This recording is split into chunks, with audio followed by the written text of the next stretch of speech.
Yo, what up, family? I'm back again, making crazy guitars.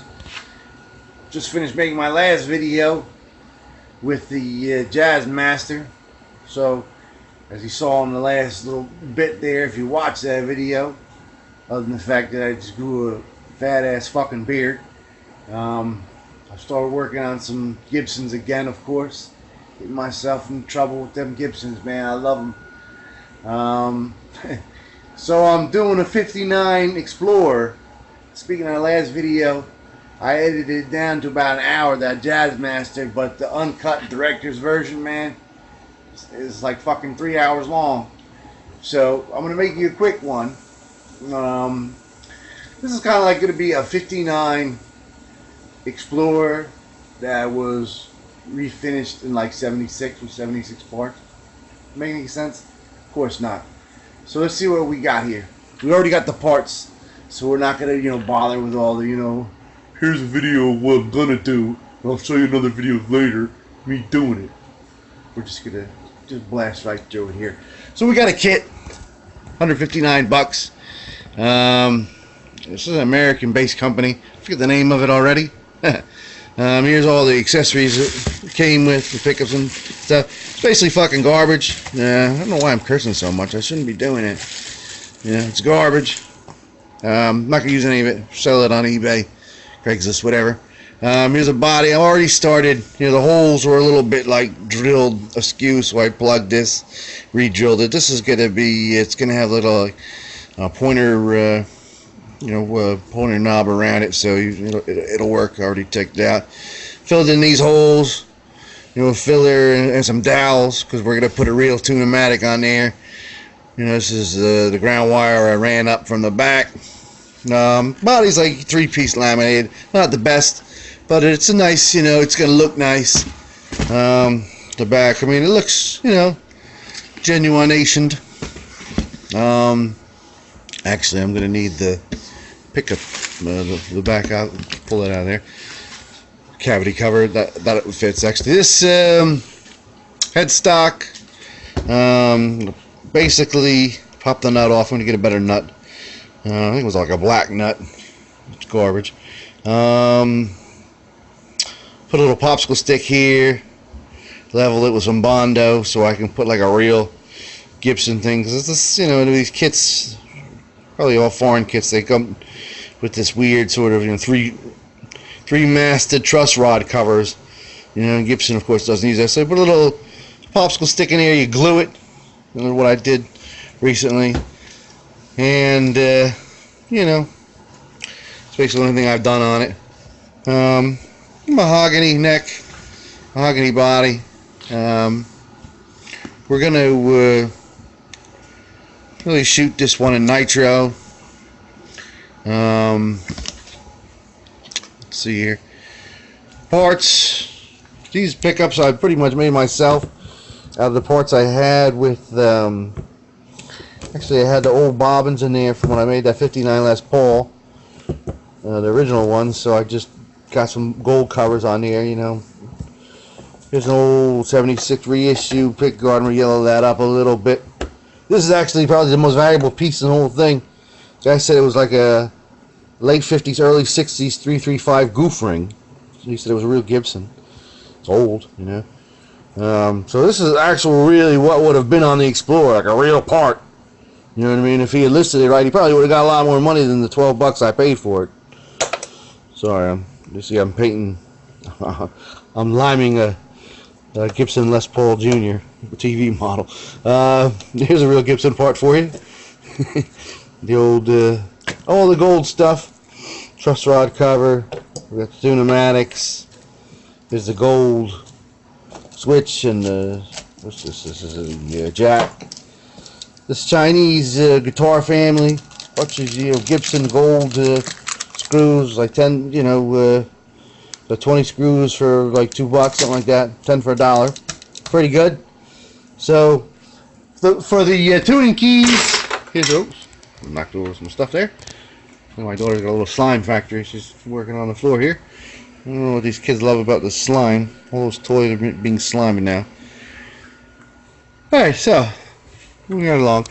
These were basically tuners I made. I just got these. These are like how they made them in these are real cheap overseas. These old, surplus parts. The Keystone, the Gibson Green Keystone tuner things. Like you get 6 of them for like $2. You want the real Kluson ones. You know what I mean? That don't have the green hue to them. You're gonna be paid $15-20. I had a set of these, and I just painted them like a nice, solid chrome-based gold, metal-based gold, and I painted the, and I bought another set of, overseas screws, brass screws, so we're good on that, and that's what we're going to use. And hold on one second.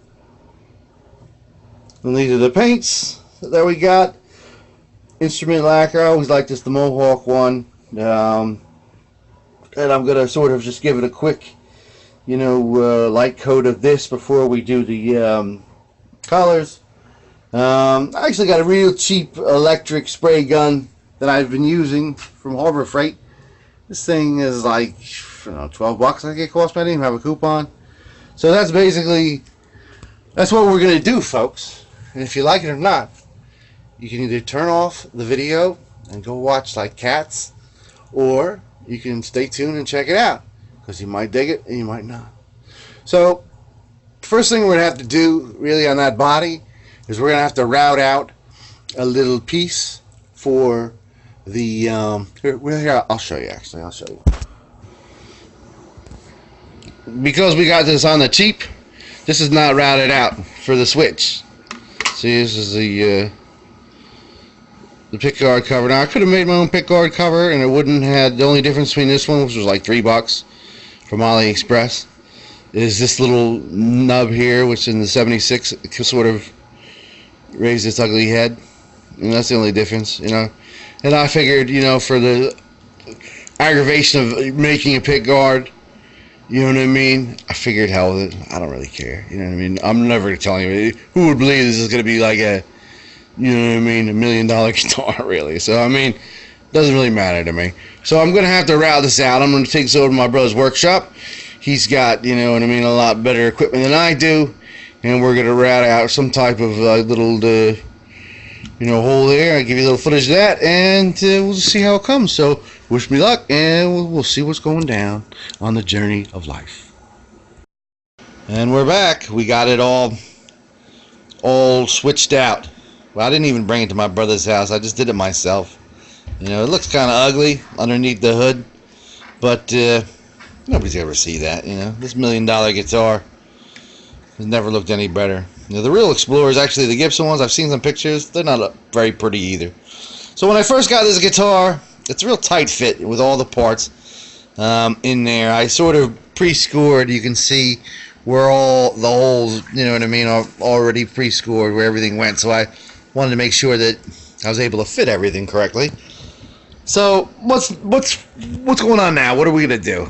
Well, we're gonna sand it, 200 grit, raise the grain a little bit with some naphtha, and we're gonna put the neck on. Now I've already leveled the frets. You know what I mean? We've already made sure everything's even. We did a good round over here, so the neck is pretty much ready. So we got to glue that guy on. So we're gonna screw this pickup on, right? We're gonna put it in there, and we're gonna get some glue on there. I use Elmer's wood glue. People swear by Tight Bond. I swear by Elmer's. I'll probably get some Tight Bond soon, but Elmer's is what I've been using for the past 10 years. It's always good to have some Tight Bond on hand, though. So there we go. We'll get that totally screwed in, right? And then we're gonna come right to the edge there. Make sure that we're where we have to be. Clamp it down for a couple hours, overnight, whatever. And then we get to the acrylics. You know what I mean? We're gonna do the paints and the clear coat. So we're coming along, coming on out. So I told you it was gonna be a quick one, So it has been, and we'll see you when we got that neck on there, right before we get those paints done. Peace. All right, folks. So arriveth the moment of truth. had it clamped, glued up for 24 hours. So let's take these clamps off. Pull this guy down. Careful, steady, boys. All right. Let's see how that helps. Oh yeah, that's nice and strong. Yeah, that ain't going nowhere. Beautiful.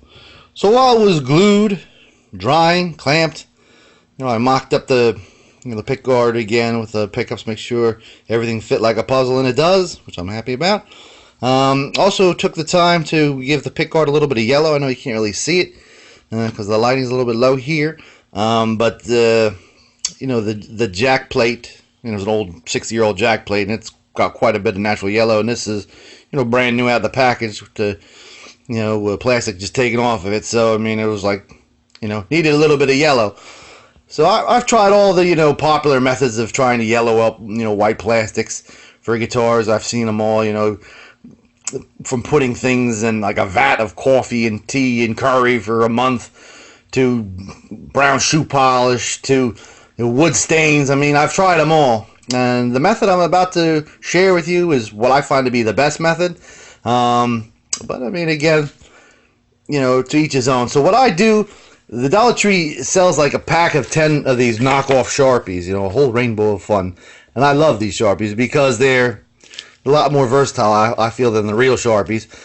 Don't do what I'm about to recommend with real Sharpies because they're way too permanent and they won't give you enough play time. You'll end up destroying your pickguard. So I take these particular Sharpies, I go over it, scribble pretty much in this method, down the pickguard. I put a little bit of orange in there. You can use some brown too, whatever floats your boat, a little bit of red, whatever. And then you're going to take some rubbing alcohol, dab a little cotton cloth on there while, within a minute of doing that, and you just smear it in. You're going to give this little steel wool before you do the marker so it has something to sit on. A little bit of steel wool. You don't want to, take off all that shine and make it look like, like it's a worn out, piece of garbage. Just a little bit, you rub it in. You get like a couple minutes to rub it in with the alcohol, and the color will stay. It'll look great. And you can put more coats on there if it's uneven, and just get it to your liking. So that's what I did, and that's how I did it. A little bit tip of the trade there. I'm going to unscrew this guy here and do some final sanding on it, put some of the acrylic color on there, and get it ready for the lacquer. So we'll circle back once we get the acrylics done, and take a little break, check in before the lacquer, and say hello. So a little tip from the trade, a little trade from the tip. See you around the bend. So we're all colored up. Basically what we did, we applied the acrylic paint. That would be Golden Sunset, with the old waistband from a pair of pants. And favorite paintbrush to get in the nooks and crannies. Applied it like stain, you see the grain right through it. It looks good, it's great. It's not opaque. You see that wood, the swirls and stuff. I'm not saying it looks like cream of wood, but hey, look, it's pretty good. I actually found out that this neck was a 3-piece deal. The middle part is actually mahogany, and the heel and the headstock are actually made out of maple. So that worked out. Let's get up to the hockey stick banana here. There we go. This is the point you were going to want to do the serial number. I went on a previous video about what I do for the serial number, an old library stamp. This is a Carter's number 1 to 0 library stamp. This is pretty close to the Gibson font from the 50s. It's probably from the 50s itself. This is my beautiful daughter. I've been donated that from her arts and craft kit, which is a wonderful thing. So that's cool. On the last one I was doing it with paint. This time I'm doing it with ink like Gibson did, right under the lacquer. Because the Les Paul, I actually had a urethane clear coat over the oil stain to keep the oil away from the lacquer. You know what I'm saying? This one was just a one-time shot, so you gotta have a steady hand, my man. No whacking the slack before you do that one, you know what I'm saying? Or whack it real good the day before. Anyhow, so that's what it is. Let's turn this bad boy over. Oh, sorry about that, my poor self. Taped the channel there, the cavity. Reason being is I basically am going to use a particular wire for this particular project. See, my house is 50 years old, and if you take a look, I mean, it's been landlined over the past 50 years with all these wires all over the place. I know you can't really see that, but there are wires everywhere. Every room in the house had a landline at one point, some of them twice, and they've all been disconnected by now. You know, landlines are like Fred Flintstone and Barney, you know what I mean, old Dino, old pal.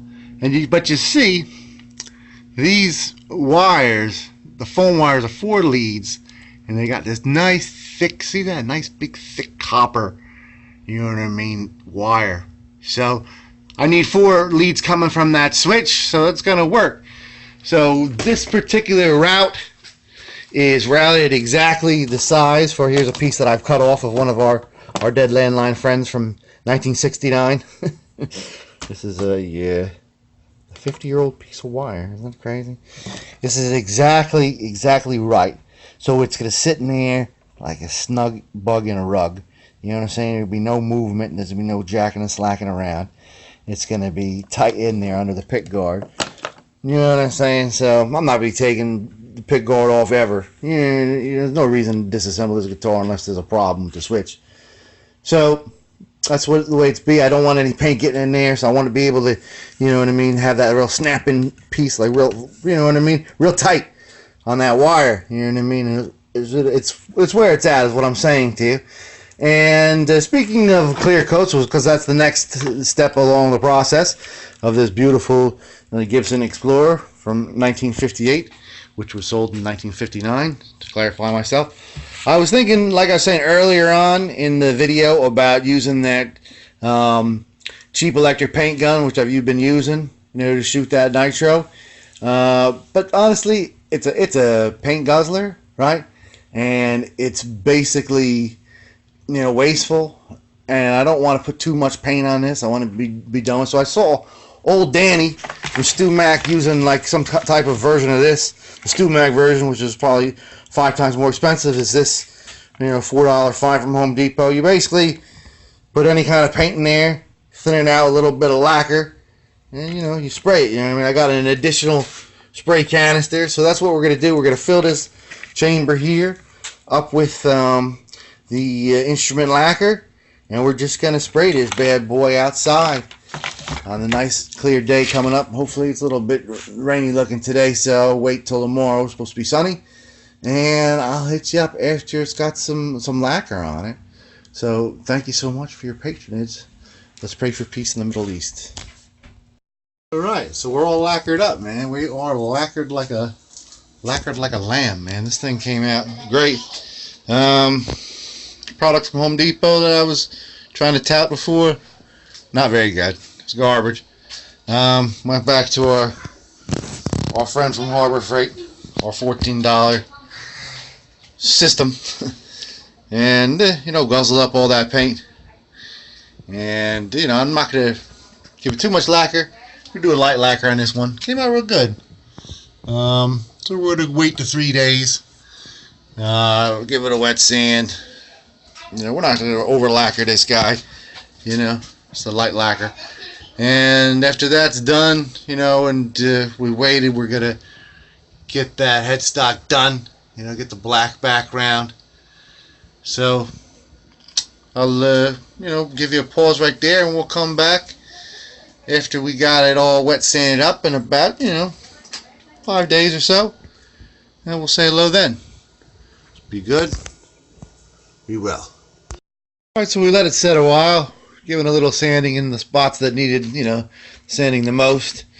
And you know, we're gonna let it set a couple more days, but now we're gonna start, you know, trying to concentrate on this headstock.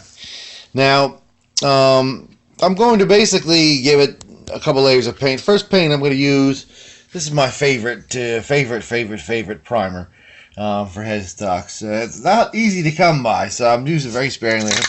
Sounds like there's enough for this particular guitar. It like is perfect for, like, you know, trying to get rid of grain, trying to get, you know, level stuff. You know, very easy to work with. This is my favorite one right there. We're going to do a couple coats of this Rust-Oleum black lacquer, and then we're going to do one clear coat of this. For the actual Gibson logo, I'm obsessed with these right now. These are vinyl transfers. I have a guy in Burbank who's doing these vinyl transfers. This is a mother of pearl vinyl transfer. I'm not going to use this stuff right here. I'm just going to use the Gibson part. And I'm put it right there. The vinyl transfer, I'll show you two examples real quick of what I've used them lately for. The Firebird has a nice, like, dark, you know what I mean? All the reissues have, like, more red in it, you know what I mean? But that's, like, it's how they faded for some reason. And that looks really great, you know what I mean? And I haven't put the just red color, but I mean, it looks really, really, really, really good. So that's what I'm going to use on this particular headstock. So this is the point, you know what I mean? I always try to remind people when they're, you know, thinking of doing the guitars. This is the point right when the basic painting of the body is done, where you want to shore up all your parts, make sure you got everything you want, make sure, you know, you're not regretting not getting something. Or I spent a lot of money on cheap parts, like, and I probably could buy real good components of all the money I blow on the cheap stuff. I'll buy like every kind of the cheap thing. Eventually end up buying the good stuff. That in mind, these are those tuners I was working on.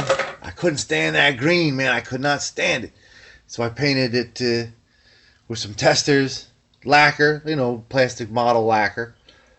It came out great. I mean, they look like great tuners, but they look so ugly to me. So I think I'm going to, you know, get parts and build another set. You know, I want to get like real gold. It's painted. Look, paint seems pretty durable, but you know what I mean. It'll scratched. You know, even though the original ones, all the gold, you know, pretty much flaked away from the, you know what I mean, hardware, and they're all like nickel looking right now. You know what I mean, most of them, like over 90% of them. You know what I mean, the Explorers have no gold left on any of their gold hardware, but I'm going to get ones that are better. You know, I'm going to get real close on tuning buttons. You know what I mean? You'd be cheap, but ain't going to be that bad. So let's get we're gonna cover this with some paper. You know what I mean? And mask it up. You know, we're going to use some real light tack masking tape, and we're going to you know, get this thing taped up. And, you know, peel this tape off. You know, we kind of reverse the tape on that and get the blacks on there, and the you know, of course, the primer, and blah blah blah blah. And then we're going to put, after one coat of clear coat, we're going to do the vinyl transfer, put another 3 or 4 coats clear coat, and buff it out to a shine, and then we'll, you know, start doing the electronics. Hopefully by that time, you know, most of the parts for the tuners will come, and we can get the thing together. If not, we'll just use the cheesebird tuners on there for now. And when the other ones are ready, we'll just swap them out. You know, it's no big deal. Same whole pattern. So, peace be with you, and we'll see you after we got the after we get that vinyl transfer done on the headstock here. About it, I figured I'd do a little video going through the painting process for the headstock, sort of piece by piece. This video will bring us up to the first clear coat over the black on the headstock, and then I'll do a separate little video about the vinyl decal, because we're going to pause, you know what I mean, between steps, and we need it to dry for quite some time. So let's take a look at what we've done. We garbage bagged it because, I mean, you know, that's the easiest way to get a sure shot sort of sealing thing. And what we did, the back of the headstock, we ran a piece of tape down there because we're going to do a lot of coats, and we're going to want to make sure that it doesn't drip down and mess this up in any way. And we're going to fold up a little piece of newspaper or whatever, and we're going to put it there. Just get it so we have a one-handed cameraman. A sealed deal. It's hard to do with one hand. So I'm going to clean that up after I put it on pause.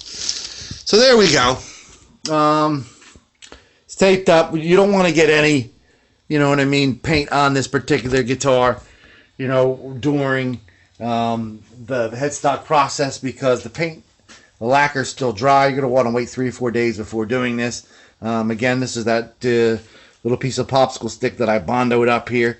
You know, I bought this guitar kit from an American company who's obviously distributing, you know, Asian made kits, you know what I mean, which is basically what ends up on AliExpress and after they're assembled by the Chinese for $200-300 more.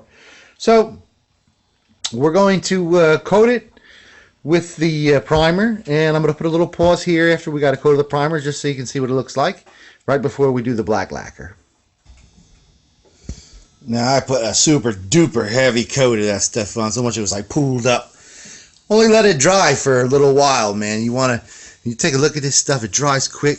It's a little soft still in the middle, those big spots. But while it's still soft, I'm gonna wet sand it. I'm gonna go 300, 400, 1000 with a block, very softly, and just sort of even that out. You'll find this stuff is very, very pliable. So let me do that, and I'll hit you on the flip. Now you want to be careful when you're wet sanding around this thing, because you got all this water stuff in here, so you don't get any paint onto the truss rod or anything. But these are still tender little joints, you know what I mean, where that's connected. So the more water you get in there, the worse off you're going to be. So try to be careful around that area. You want to sort of focus here. Now, if you have any kind of a headstock with a veneer on it, you don't want to be wet sanding. You want to be dry sanding and steel wool. That being said, the veneer, the water is going to get in here, from the wet sanding, and it's going to screw up. It's going to expand the veneer, especially rosewood veneers, and it's just not going to be good news for the Paris people. So I'm going to hit you up after I've done a little bit of that wet sanding like I just mentioned. Yeah, we got it nice and smooth. Feels great. All kinds of mess all over the place. What you're going to do is, when you're wet sanding these kind of things, is you're going to want to dump all the water out, you know what I mean, from them tuning key holes, so you get nothing, you know what I mean. See how little drips and drops coming out still, even though I've done it a million times. I'm gonna go set it out in the sun for a little while and let it dry, not too long, but a little while, and then I'm gonna put the first coat of black, and I'll hit you guys up once we got the blacks done. All right, so it's nice and coated with that lacquer. And I like to do all my work outside with the painting, on a nice sunny day, burn it out. And I know I pride myself in sort of being like a champion of the struggling middle class and these lower priced everyman sort of guitars. So I just want to show you some of the equipment I have here in my paint station. This is called a BG for Bobby G painting receptacle for painting guitars. Now you can't get it at StewMac yet, but you can, however, to make sure that this is level and the paint doesn't run, you know what I mean, to and from and all over the place, and you want to keep it as level as possible.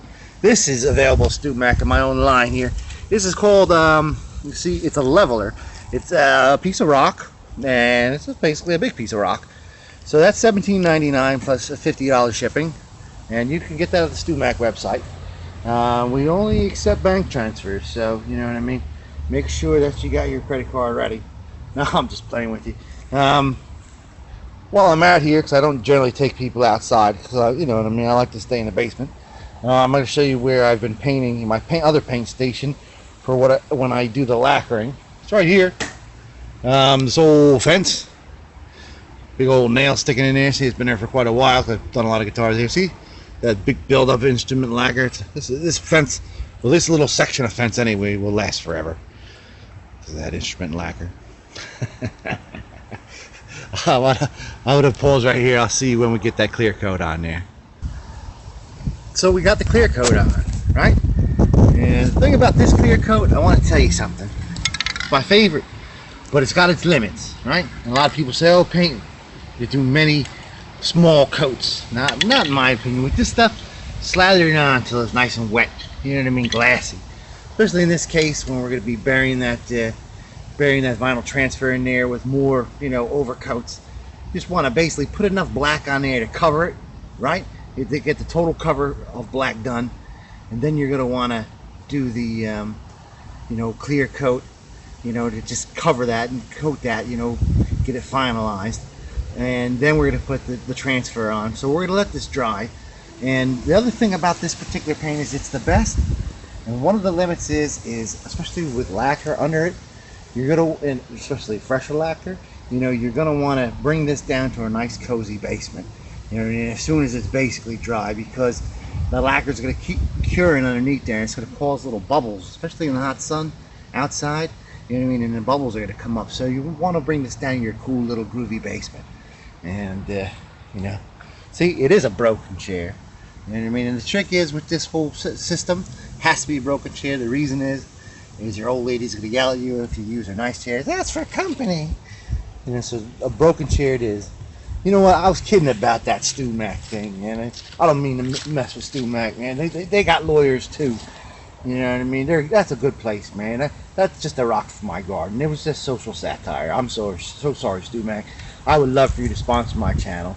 I'll see you guys in a little bit down in the groovy little basement. We're down here in our cozy little basement, our little cave, and it looks gorgeous. I haven't even wet sanded it. It's like nice and shiny and professional, man. I'm very proud of myself.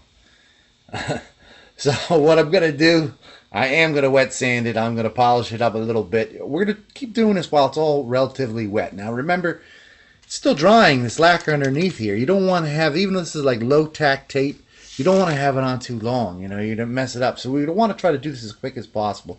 We're gonna wet sand this, you know, a little bit, and we're gonna polish it up, and then we're gonna bring you over to the table, and we'll show you how we do those vinyl transfers.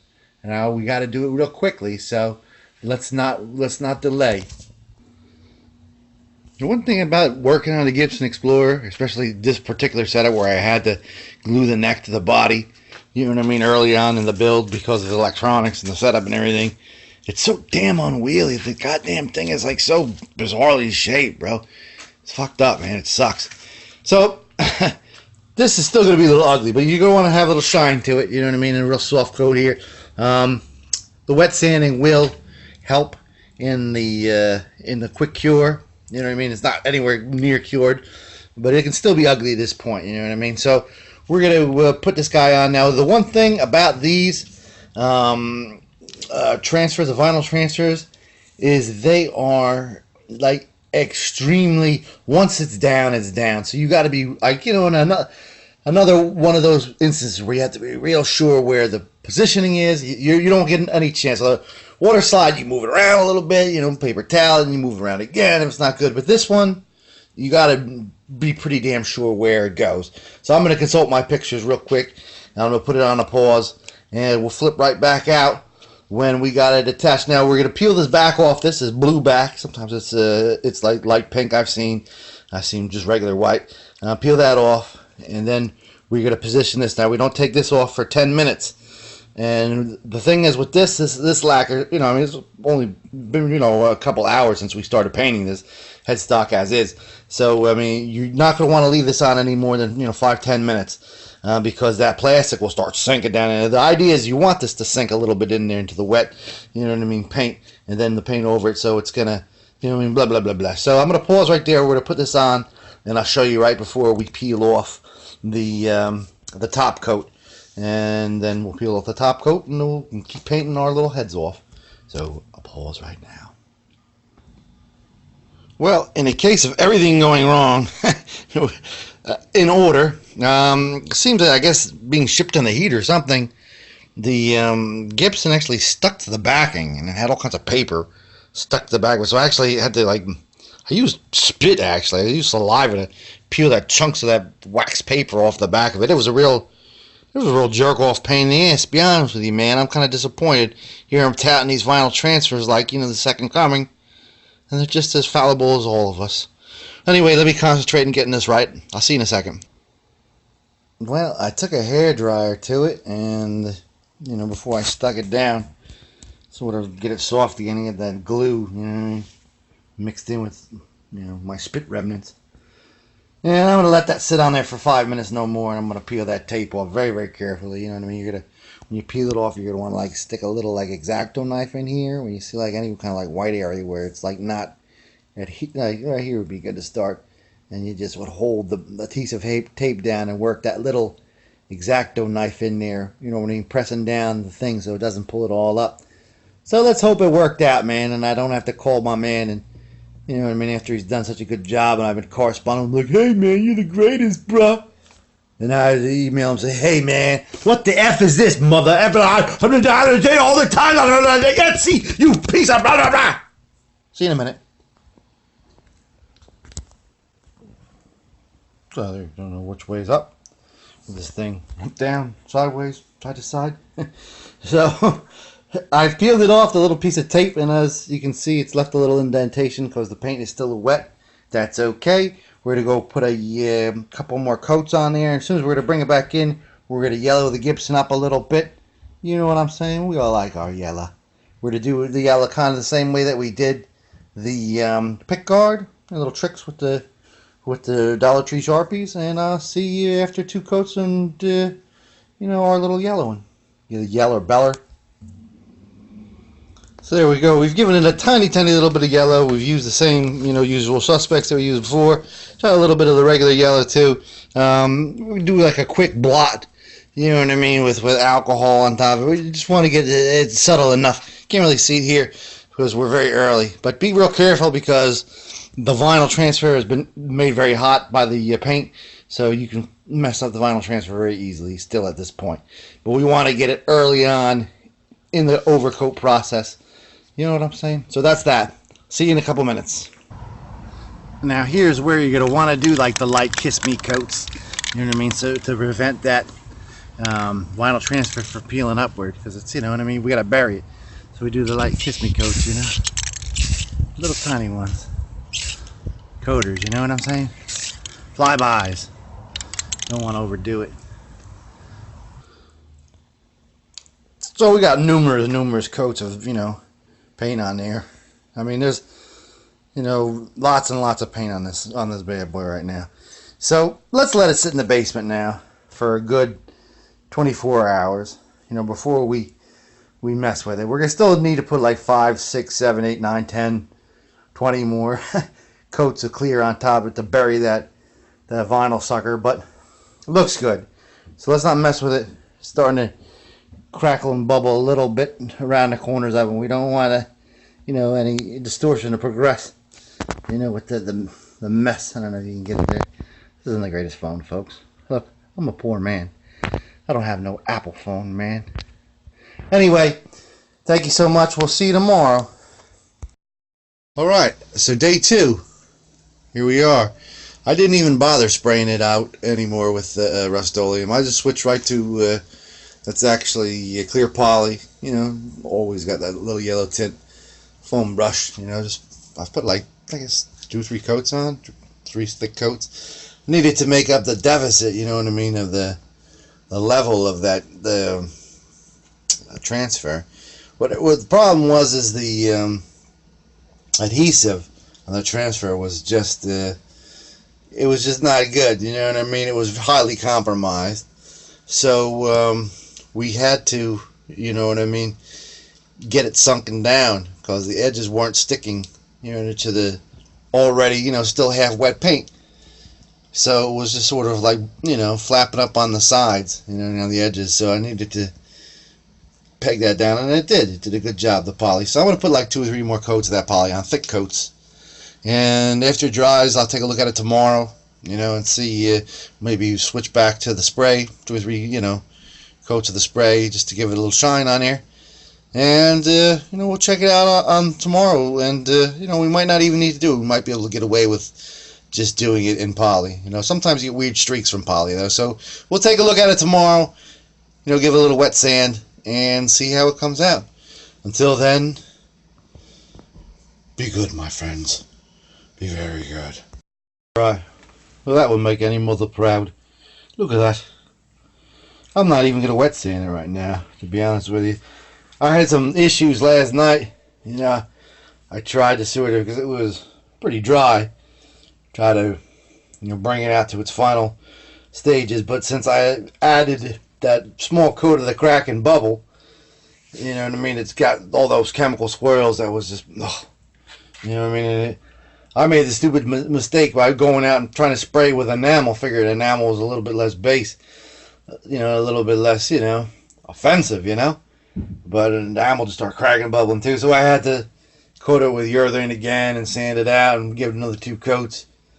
And you know, I sanded it in between coats. I wiped it off, you know, clean. After I sanded it up to 3,000, you know, I went 800, you know, 1,500, 3,000. And then I cleaned it with rubbing alcohol and I let it dry, and I painted it again, very thin coats, 2 more coats, and I'm not even going to bother.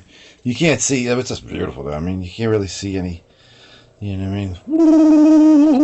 So I'll let that dry like that, but let's put a pause here and get all this paper and stuff off it and clean up that lacquer. And I'll just put it on pause and we'll see what's up. So there we go, out of the shell, you know. There's been a little bit of, you know, leakage, you know, sort of, just a tiny bit, not too much, but I'm gonna give it like a, I don't know, a day, just to harden up a little bit. You know what I mean? I'm not talking about like major leakage. This was actually here. That's disregard that. But you know what I mean? There's been like some paint. You know what I mean? Like sort of interaction a little bit. There's a little bit of a softness to the back lacquer on the corner there. So I mean, just let it. I'm gonna let it dry. It looks great though. You know what I mean? That plastic bag really protected it.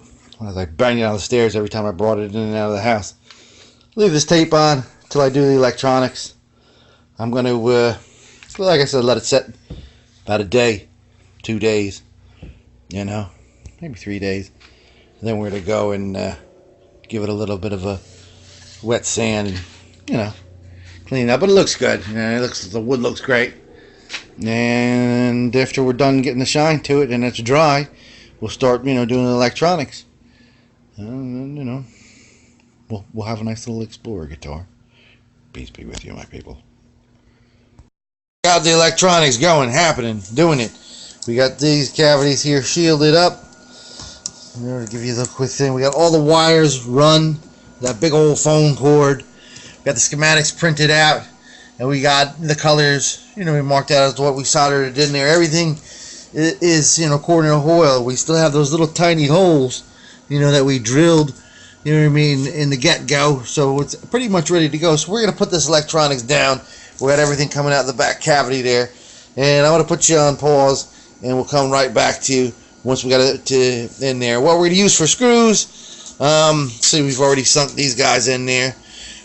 And we're going to use these. These are number 3 golds. And I got these years and years ago, actually from Poland of all places. They're basically Gibson sized, nickel, you know, pickup mount screws, and they're great. I mean, this is my favorite ones. I painted, you know, a set of them black. I've painted them, you know, gold before. I've used all different types of colors. This, you know, particular guitar looks good with the black. I think they might have been, you know, maybe originally some kind of steel and they sort of rusted over. I'm not sure exactly. I don't own, you know what I mean, 1958 Gibson Explorer. I wish I did. But from the pictures I see, that'd look good. You know, it'd fool Ted McCarty if he came in all hungover one day and saw it sitting on a table. You know what I mean? He'd be like, oh, no Explorer, and he'd go to his little office. Not that he was a drunk. I don't know if he was. He might have been a teetotaler. I'm just trying to be funny. I like Ted McCarty, right? He's the man. So I'll see you in a minute. There it'd be, all tacked down. Screwed up. You're all screwy, man. Solid. So now we're going to flip her around and take a look at your undercarriage there. And we'll get those pots in there and wire it up and see what else we can do with it. And then it's all put together. Electronics are done. They work.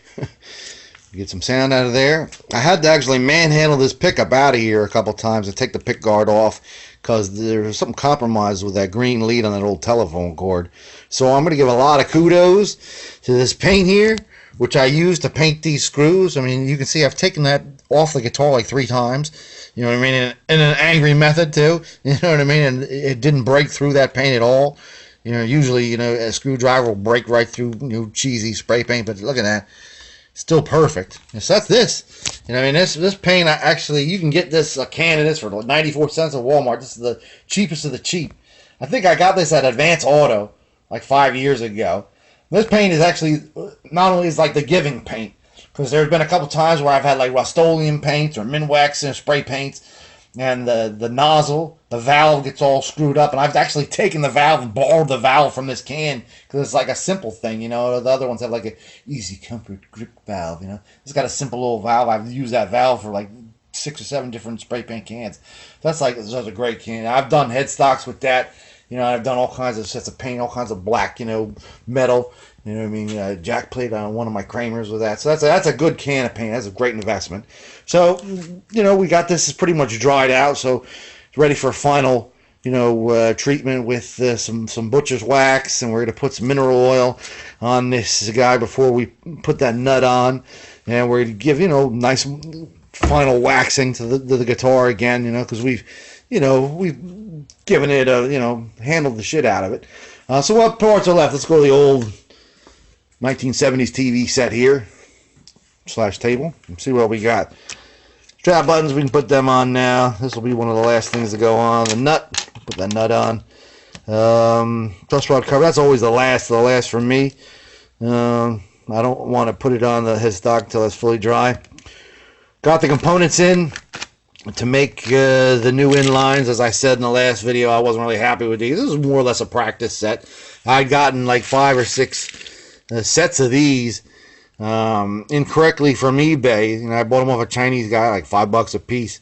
And they're supposed to be split shaft tuners, but they ended up being closed shaft tuners. So I just kept them. You know, the guy's like, just keep them. You know, gave me a refund. So that's, you know, I pretty much doped them up for these and I painted them, but figured that I wasn't really happy with them, wasn't happy with the tuning keys, so I got a nice set of, you know, reissue all parts of the tuning keys and the gold ones. Basically what you're going to want to do, how I made the other ones, is you're going to take that tuning head button, take a set of nippers. This is an old 120-year-old set of nippers. You know a tool's old when it's got a grip like that, right? That's old as night, man. You're going to cut that tuner button right off. You have to take the shaft head when the tuner button's off of there, heat it up with a soldering iron, and make sure it's real hot. I mean, stick it on there for a minute, and then you just go put one of these guys. It'll go right on if it's hot enough, you know what I mean? It'll sit right in place. It'll bottom out. And you can just put a little tiny bit of like real, you know what I mean, light super glue in there, you know what I mean? You know, I don't usually do that. I mean, it's pretty much done deal after that. So let's get it assembled, you know what I mean? Here's the other thing I wanted to show you all with the set of gold buttons. Here are the bushings that came not right, so I'm going to use these bushings. Just put a little bit of, you know, household oil in there. They don't really come in contact with human beings, you know. It's pretty much, you know what I mean, just for looks. So we're going to use them. We'll save these. The screws that it came with, the gold tuners, are actually very useful. We're going to hold on to them for some other project. They're like number 2 screws with an oval head. Hard to find, man. It's hard to find the oval heads. So we're going to save them because that's not the proper screw. I got, like I showed you, a whole bunch of them, Guitar Family from overseas. You know, we got a whole bunch of these, a lot of 50, pretty much number 2 pan heads. You know what I'm saying? Round head pan heads. I mean, it's about a pan head there. So we're going to use them. And that's about it. Let's get her assembled. You know what I mean? Let's check it out. So I'll see you, give you a little bit of glam shot, a quick test run, and we're out of here. So peace be with you, my friends. Peace be with you. Peace be with you. Peace. All right. So we're done. Finished. Beautiful. Get it in focus. It'll look even better. A couple of last minute notes on that headstock there. I saw that it was like peeling a little bit. The urethane sort of has a tendency to do that. When I was putting the tuners on, it just, you know what I mean, will crack away, will chip away real easily, you know what I mean. You gotta make sure that it's folded. So I just treated it with some True Earl, which, you know what I mean, speeded up the cure for both of them, because True Oil, when mixed with sometimes other oils, will dry quicker, and that's an example right there. Tuners look good. One quick note about those all-part tuners is that they are glue-ons. They are definitely not melt-ons. It's just to make a mental note if you're actually, you know, ever in the market for, you know, the all-parts ones. The Cluson ones are definitely melted on. You can even get a shaft in there.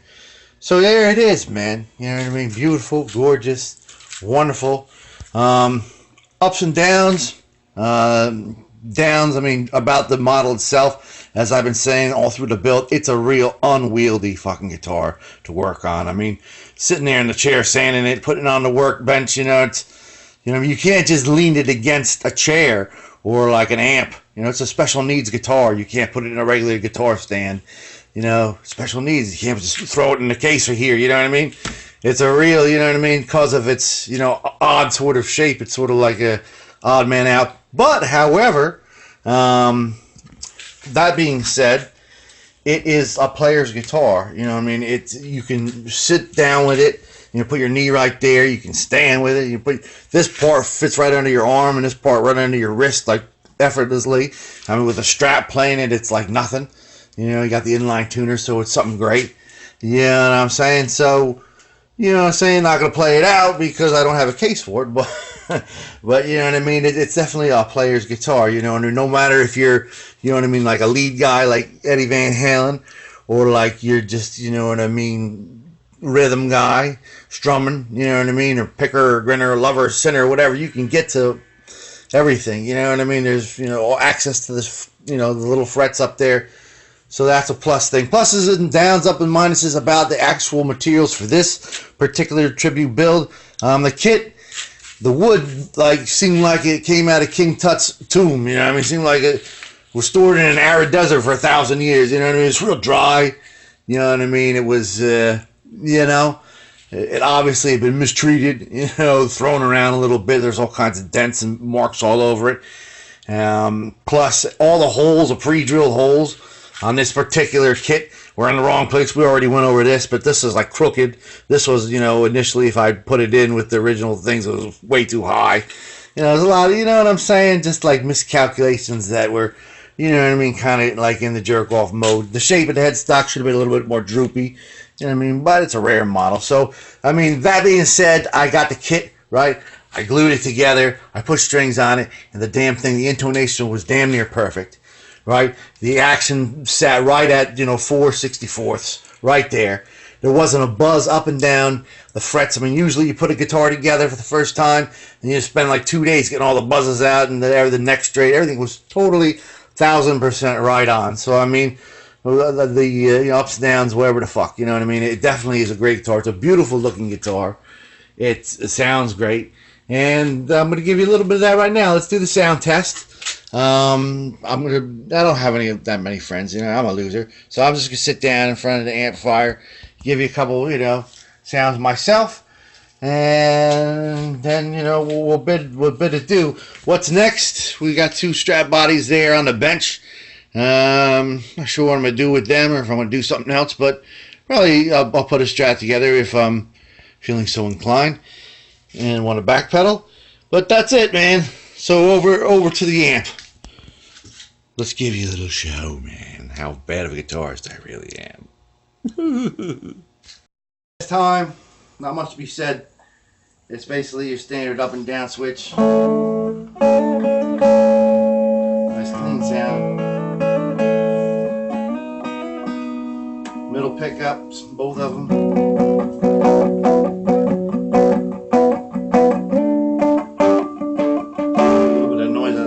Amp there. Bridge pickup.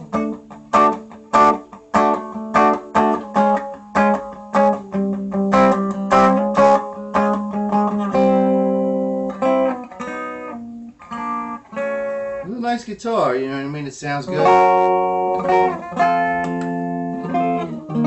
I know you guys are looking for some metal because it's an Explorer, so let's put a little bit of gain on there. So right now we can play metal standards like this one. Please lock me away and all out the day here inside where I hide with my loneliness. What's that already?